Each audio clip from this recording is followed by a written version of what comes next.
Welcome to Charlotte Conversations. I'm Pastor Barrett of the Elm Church. We do this every Sunday at 11 a.m. And we're so enthused. We come with a topic of interest that you've asked us to talk about, really to enrich our lives. We want you to live an empowered life. Here at the end, we focus on four areas. We focus on empowering your faith, your family, your fellowship, and your finances. Today we're talking about your health, which if you don't have your health, you don't really have any wealth. And we're joined today by Leslie Ware. She is a PA here, and they changed the name of that to, what is it now? Physician associate. Physician associate here in the great city of Charlotte. She's been my physician associate, which if you don't know what that is, it's like it's like a doctor. Right. They can see you for your monthly and your annual, and they can take good care of you as well.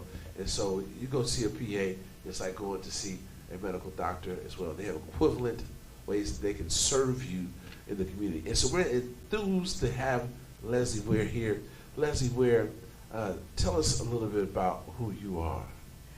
Well, I'm a physician assistant associate, and I'm also a health educator. I've been practicing for 24 years, and I work in the community doing health education and programs and things like that to impact people's lives for about 35 years. Nice, for Yeah. 35 years. So Yeah. It's amazing she could do that at the age of 40. Well, good job, good job, good job. Thank you for the kind compliment. Good job, good job. So today we want to talk about health today. We want to talk about health. And before we had a great conversation about something that the church doesn't talk about often. We talked about, we had a conversation about sex. Mm-hmm. We talked about how our interaction with one another is impacting our health as a community. And so we're going to continue the conversation about health. And there's some statistics out there, and I don't know if you want to share them, I'll get them started with it. About 42% of us, 42.5% of U.S. Americans are obese. And I was a public health professor, and I want to say that's upward towards 60 to 65% for black people are obese. And so it's a problem in our community. And get us started. Let's talk about how does obesity impact us as a community? Well, goodness. So back in the 70s, there was some public health guidance that led to us all following a low-fat diet. But what that happened to do at the same time was cause us to have a high carbohydrate diet, particularly simple carbohydrates that are low in fiber and don't have the nutritional value. And if you're eating too many simple carbohydrates, then that can lead to inflammation in your body that subsequently leads to obesity. But here in Mecklenburg County, the rates of overweight and obesity are even higher, approaching about 60%. And that has a lot to do with our inactivity. Over time, we have become more sedentary, less active. We're in our cars all the time. We're sitting at our desks all the time. The pandemic certainly didn't help in keeping us all in place and with less movement than we should have. And here in the South, there's such a thing as the good old soul food diet. Yes. Where all the staples are starches, those simple carbohydrates that lead to excess calories and pounds and things that go on in our bodies that we don't really recognize. Right. Yeah, so a lot of times we just think about the calories. That good old fried chicken. Yeah. I'm a fan of fried chicken, and I know that there are ways that you can modify your preparation of the chicken, Yes. but it's the sides that get you even more so than the chicken, I would dare say. So when you eat simple carbohydrates, that's anything that's like starchy, made of white flour, potatoes, rice, pasta, bread, crackers, chips, cookies, pies, things like that. Or if you drink sugared drinks, those all kind of break down into a sugar. That leads your body to make insulin and put insulin out so that it can lower the blood sugar, but insulin is a hormone that also causes your body to store fat. And it also makes you tired, and it makes you hungry, usually for more simple carbohydrates or just kind of junk foods. And then also bad fats are pro-inflammatory too. So I think that the messaging that I grew up with in health education was about watching the 4 food groups and making sure that you have a low-fat diet. And on the food pyramid that was invented a long time ago, there was actually carbohydrates at the base of the pyramid and suggestion that you eat 9 to 11 servings of carbohydrate a day. Oh, wow. So the rates of obesity and diabetes paralleled that recommendation that started back in the 70s. It set us up for failure. Definitely set us up for failure, and I think somewhat by design. Oh, you know, we are saying, they do say that we're in a war here in America with our food. Yes. Food war. Mm-hmm. So, another question for you is, tell us about what's inflammatory. I mean, what's inflammation? We hear that all the time, but no one really explains it to us. Right. So when we have lots of cells, I think people get kind of disconnected from how they're feeling, how they're living their life, and what's happening in their microbiome, in their chemistry in the body. And so we are made of cells. There's trillions of cells that make up tissues, that similar tissues make up organs, and those organs work together in harmony, or they'll kind of fall apart in harmony as well. But we have even more bacteria in our intestine and in different parts of our body that really drive our immune health. And so if you eat a diet of processed food, and people always ask, well, what is processed food? It's really anything that's in the center aisles of the grocery store. Yes. And those foods are processed with either bad fats or bad carbohydrates or bad forms of sodium that lead to inflammation in the body, because those bacteria are counting on the whole foods that God put here on earth for us to consume. So if you eat something, say, if it's an apple, it should look like an apple. It shouldn't be artificially colored green and Yes. artificially flavored apple, because the bacteria say, well, what is this? I don't know what to do with this. And so it looks like a foreign invader, and the bacteria will turn on inflammatory processes that are a part of the immune system to fight that foreign substance that you're consuming. That sounds like it's a foreign substance. That does sound rare in a food war. Yeah, It yeah. does. Because a lot of stuff we consume isn't food at all. Right.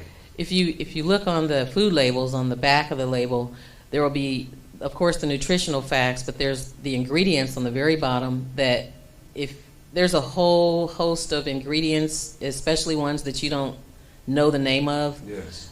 those things are not designed for our bodies to be able to process. So that's why we become sicker over time, is because all of our food is, manufactured, it's processed, it's preserved. Our food, in terms of like animal products and produce, they're mass produced, and so there's lots of herbicides and pesticides in the fruits and vegetables that we consume, and then our animals are mass produced as well. They're not farm raised like they used to be, because our population has demanded that we have fast food, and so there has to be a lot of food manufactured so we can show up and have our wings on wing night, on game night, So those antibiotics are actually offensive to our probiotics and damaging to our probiotic bacteria that are there to help us. Now, you mentioned probiotics. So what's some of the best ways to obtain or digest or intake probiotics? So probiotics can be purchased or consumed in the form of fermented foods, like yogurt, if you must eat bread, sourdough bread, kimchi, sauerkraut. So anything that is fermented is helpful to the microbiome. But we create our own microbiota in our body. Okay. And there are also supplements that you can take. I recommend, if you do a probiotic supplement, that you consider one that has a variety of strains, because there's hundreds of different strains of microbes in our intestine. We have them in our nose. We have them in on our skin, and they're there to protect us. In our gut, they're there to help us to digest our food and absorb our nutrients and eliminate properly. And they can be found in supplemental form, but what I do recommend is that you refrigerate them. Most of them have to be refrigerated because they are live organisms, And if you have them sitting there on the shelf, and if you're especially inconsistently taking them, then they don't serve you the best. And they thrive off of prebiotic fiber. So important for you to eat lots of fruits and vegetables, a wide variety of green leafy vegetables because of those plant chemicals and because of the fiber that is there to help those microbes thrive. I have a question for you. Well, this is all very interesting. One thing you did say, and I want to stick with this for I ask my question, is when you go to the grocery store, you really should start from one side and just stay on the outside of the grocery store, right? Correct? Yes, that's where most of the Whole Foods are. Right. Start in produce, work your way around. Right. Stay on the outside. And the inside is the stuff that's been repackaged, redeveloped, and reimagined. It's been processed with something that's It's not been so good processed. for you, for sure. Yes. So I have an allergy to perfume. Why? Probably I'm struggling with because it you right have now. it may be because you're in sort of an autoimmune state. So those bacteria, as I mentioned, when they're not happy, they'll turn your immune system on, partly in the form of inflammatory sort of mediators in your body. And your body will develop really autoimmune conditions, not just allergies. So anything that ends in itis is inflammation. Right. And so if you have allergies, that is allergic rhinitis. So you're always stuffy and inflamed in your sinuses, in your nose, in your eyes, in your throat. Yes. There's also inflammatory dermatitis. So eczema is, and forms of inflammatory skin conditions like psoriasis are also autoimmune and a reflection of the things that we are consuming and our body's response to that. Wow. Yeah. So a lot of times people think that they're allergic to food. They don't have necessarily food allergies. It's more food intolerances that happen because over time, if you're consuming things that are processed and artificial and you have, eat meats that are given antibiotics and steroids and things like that, those bacteria begin to die off and create their own toxins in your body. And then they also drive your metabolism. And so when they're not happy, they can't perform optimally, and you develop this chronic systemic inflammatory state that manifests in a lot of ways. Even dementia, different forms of dementia, autism, ADHD, all of those are neuroinflammatory conditions that can occur as a result of having this inflammatory sort of state in your body. So how can we prevent dementia? Is there a way to slow it down or?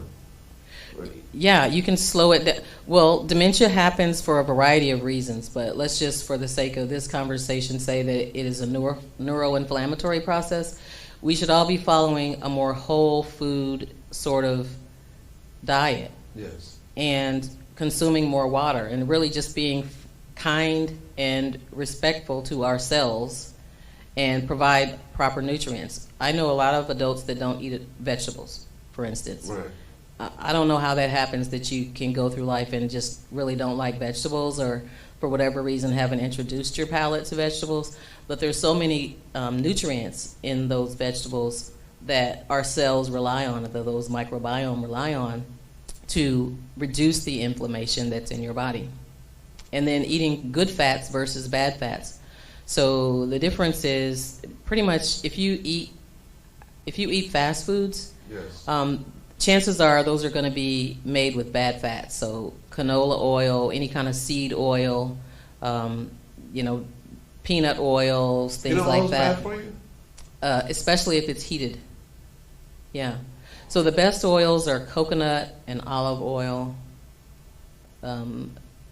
People who are that come here from Africa will use a lot more palm oil. Yes. And though it is high in cholesterol per se, yes. it has it's very rich in omega-3 fatty acids and really good fats that help to reduce inflammation. Yes. If you're a sugar person, that is the most pro-inflammatory thing you can consume is sugar. But if you like things that are sweetened, you might consider monk fruit, for instance, because monk fruit reduces inflammation. and it's antioxidant, and it's actually a healthy sweetener if you must have something sweetened. Okay, what about this stevia? Stevia is the second best, yes. Second best? Okay, I use stevia. Okay, very good. Yeah. There's a fast food place that has the most amazing hamburgers. I eat one a year. But they champion the fact they use peanut oil on their fries. And I wonder.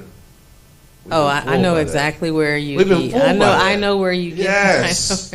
We've been fooled a lot. I hate that. And those fries are really They're good. amazing. They brag about the peanut oil. Yeah. All right. And there is such a thing as moderation, and I do believe in that. We can't all be perfect. Consistency is most people's greatest challenge, and Right. It's a matter of knowing what you're consuming and being conscientious about your choices Peanut to start. oil. They brag about it. Yeah, and really when you heat any oil up, even if it's olive oil, when you heat it up, you actually kind of denature the proteins in the oil, and you rob it of some of its benefits. Right. But again, it's all along a continuum of best choice to worst choice. Yes. Mm-hmm. So I'm a juicer, but my juice only lasts 4 days. They say only let it last about 3 to 4 days. Mm-hmm. But if I buy some juice from the store, it lasts a lot longer. Yeah. Why is that? It may be what they preserve it with. But they say it's 100% juice. Yeah, well, I don't know. I don't know why that I is. was wondering about that because my juice does not last that long at all. In fact, my watermelon juice, it went sour on me. Well, I never think that could be possible, but it went sour on me in a short amount of time. So, a question for you: the leading cause of death in America, like last year, were In most years before, since I was studying health education, so that was 35 years ago. well, COVID wasn't there. COVID's number 3 now. Oh, right. Yes. Yeah, right. So they are. What's the first one? Cardiovascular disease. Heart disease. Second one is cancer, Yes. and the third one is COVID. COVID now. Mm-hmm. Now, I was, having these allergies, and somebody walked up, they put their shirt above their nose, like, oh my God, he's gonna give me COVID. We're in strange times. Right. But the new strand does not. You can have the sniffles. It isn't. The symptoms aren't coughing. What are the symptoms of the new COVID? There is some cough to it. It's more not as deeply embedded in your lungs now. It's more in your nasal passages, your nasopharynx. Fever and chills. Some people are still having loss of sense of smell.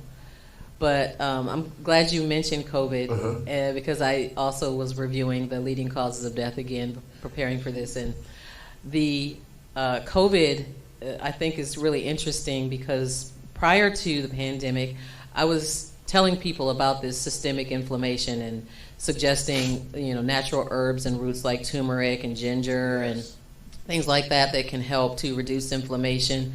And then the pandemic came, COVID came along, and I was looking at the leading risk factors for doing the worst with COVID, and people like that had high blood pressure and heart disease and obesity, diabetes, all of those folks shared in common this systemic inflammation that was already present.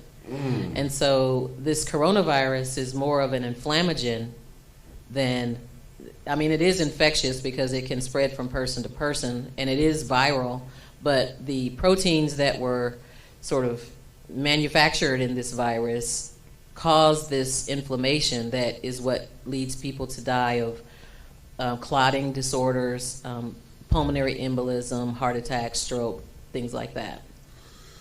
Which goes back to the fact that we should eat more vegetables, Yes. greater amounts of fiber, and more antibiotics, but more what Probiotics. else? Probiotics, yeah. There should be more of those things. Drink more water.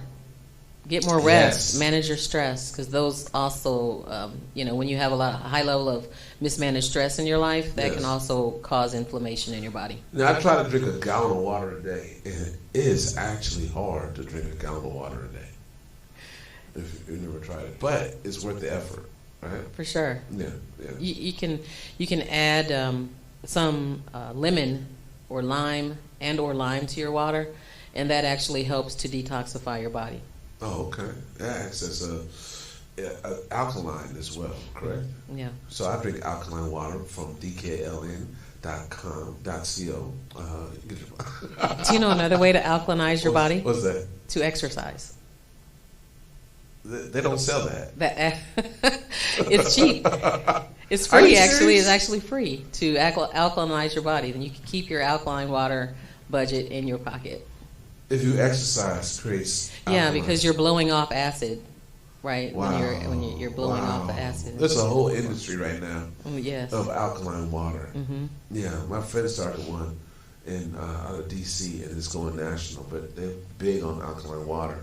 I bought a bottle that has a filter for $40, and it makes all the alkaline water I need. Yeah. But okay, good to know. Good to know. Mm-hmm. So now, is there any way to prevent heart disease other than what we've already said?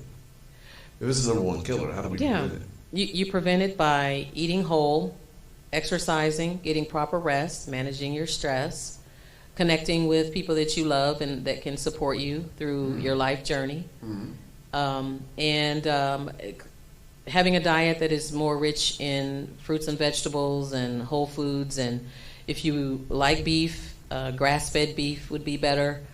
If you like seafood, wild caught is better than farm raised. Yes, and though the whole poultry industry it's a little tricky because if you have cage-free eggs. Yes. Or free-range chicken, it is supposed to have less antibiotics and steroids and hormones and all those chemicals exposed to it. Right. But during the pandemic, I was helping people try and kind of navigate through their health issues, and I met on a telehealth visit some farmers that told me that when consumers demand their cows not be exposed to antibiotics, then they have to kill the cow when it gets sick because they can't give it antibiotics, and that's very expensive. So sometimes when we see the prices of our beef going up, it's because of that reason. And then the other thing she shared with me is that if all they have to do is have a chicken pen with a door open so that the chickens are free, they have free liberty to go in and out of the chicken coop, and that's considered a cage-free chicken. That can be considered cage-free. Okay. So we woke up in America. Yes. And these things happen that the messaging isn't altogether clear or accurate. Here in North Carolina, you can go outside the city, and they have wild cage-free eggs. They'll sell little sign, and I bought a few just to see the difference. Mm-hmm. I don't even eat eggs anymore, really, but just to see the difference. And it is remarkably different. Farmed eggs. Fresh eggs are far different than the ones you get in the store. I agree. But they cost a lot more in the store than if you go out to the country and get your eggs. Right. Yeah. I agree. At one point, I was taking care of this little lady. She was about 87 years old. She was raised on a farm, African-American lady. And she was just talking about how the food has changed, and the food that's in the store, the milk, the eggs, the bread, like nothing tastes the same. It doesn't taste like food at all. And she says, I feel for you young people. That's what she said. Yeah, I feel for you young people because it's just not the way it used to be. No, and maybe it's the pasteurized, how it does. I mean, what they feed them. Really, it's moving towards the fact that we possibly need to be all vegans. Yeah. I mean, literally, not all jokes aside, because when they start putting out chicken out of a lab, that's the last straw. It's scary. That's frightening. So, and then some states don't have to tell you that the chicken is made in the lab. So, anyway, that's another discussion. So take us out. We have a couple minutes left. What are some of the things dealing like stress? So, stress is a major factor in how we live our lives. Stress is one of the major factors of why black men live shorter lives than most other people as well. It's because of stress. What is stress and how do we deal with stress? Right. Stress is an essential part of our lives, to be honest. And I read this book one time called The Upside of Stress. Yes. Because I was just really wanting to get a different perspective, because I know it's something that we can't escape. And so it's not so much that you have stress in your life, but it is the meaning that you assign to that stress. Because some stress is good for us. It's what got you here. It got you through the flat tire that you had, Yes. and it got you here relatively on time. And Was that a good part of stress, though? the stress that you gave me yesterday helped me to be here in this seat today. And so it's not so much the stress, because whenever you're faced with a stressful situation, you tell your brain, and your brain perceives what you are telling it that is stressful to you. And it could be just micro stresses, not like something really big. Right.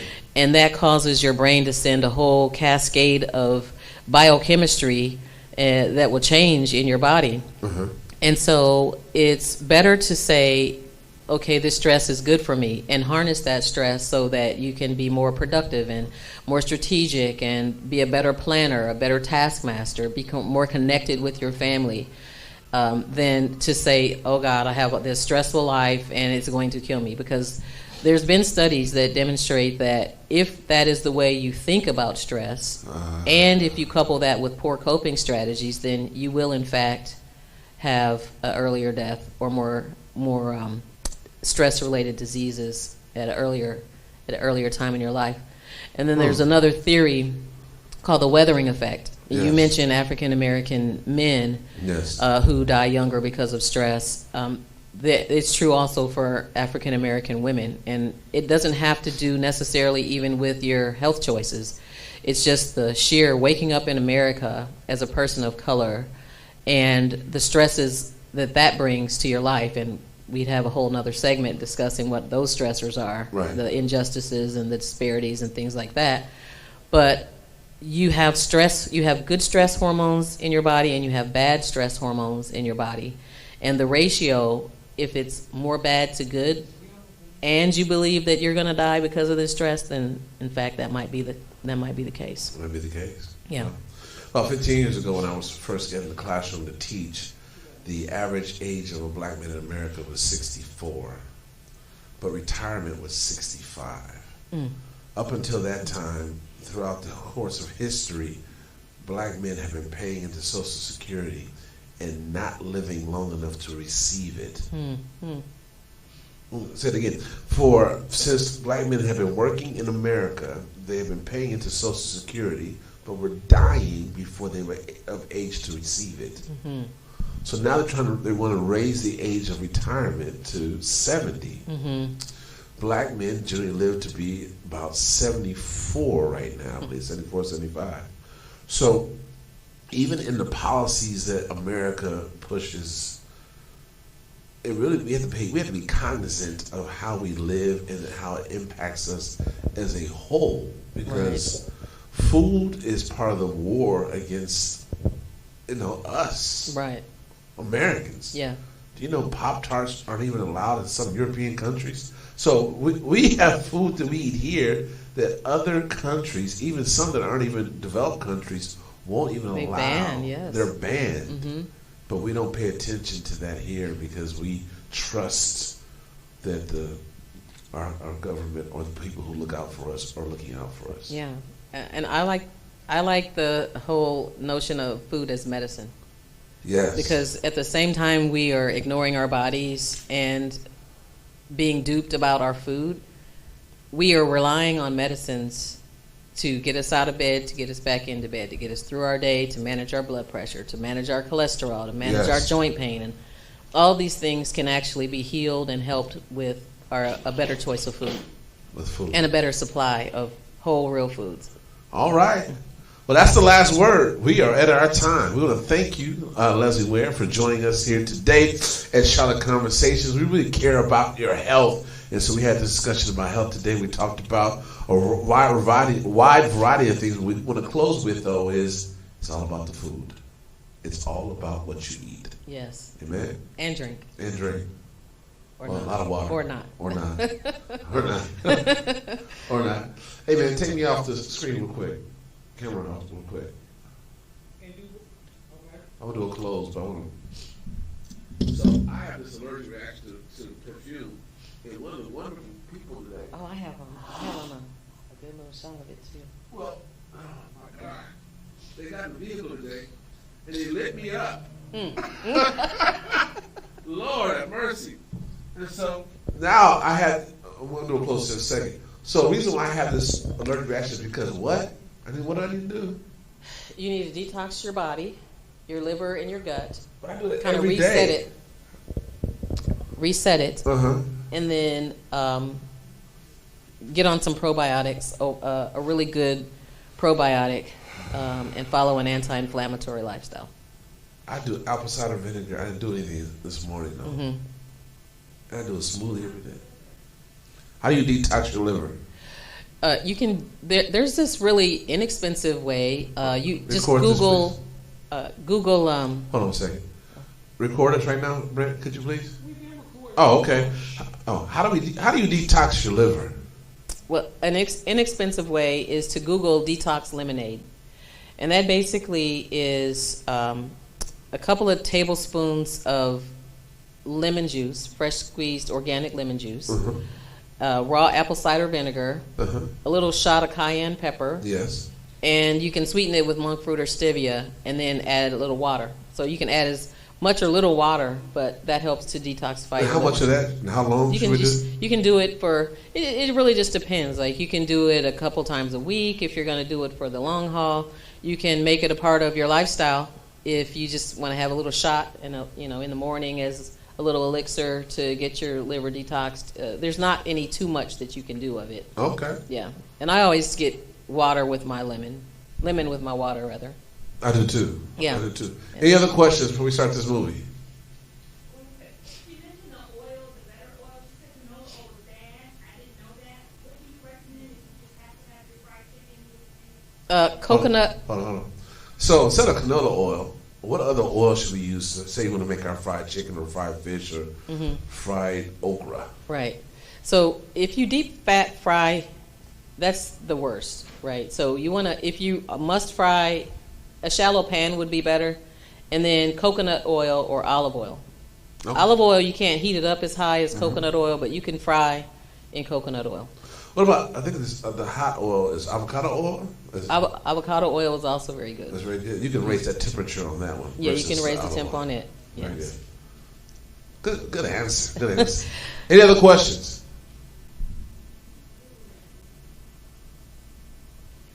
I must say that raising the temperature on the oil isn't the best, but we can't be perfect. So I'm just making the recommendation of I'm what's the with some best oil. fried mushrooms and fake like it's fried chicken.